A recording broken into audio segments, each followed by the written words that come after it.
My husband and I moved here before we had kids, and in the early 1990s, and just two hydrogeologists trying to figure out how to get jobs and do work. And since then, my kids have grown up here, and they went to Kamiakin, and we got all involved in the community, and we've been here ever since.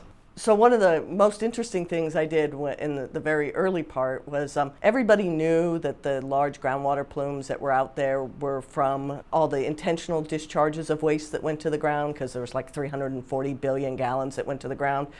But there was a thought that none of it had come from the tank farms. And so we went through this process to sort of try to prove or disprove that maybe some of it came from the tank farms. And we did this really interesting forensic looking at fingerprinting the waste that went to the cribs and ponds, the intentional discharges, and then what came from the tank farms.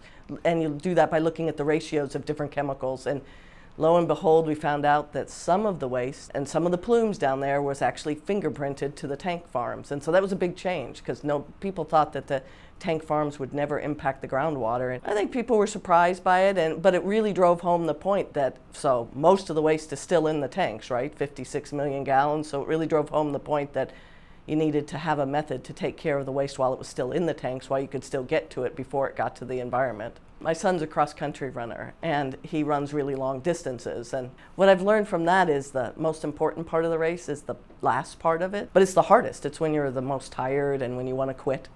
And we probably have some of our hardest cleanup in front of us, finishing in the central part of Hanford and getting the waste out of the tanks and vitrified. So it's clearly, Hanford is a marathon of a cleanup, but just like anything, you need to finish strong. And I think that that's where we're at, is we need to be in that place where we can, as a community, come together and finish strong and finish the cleanup that way.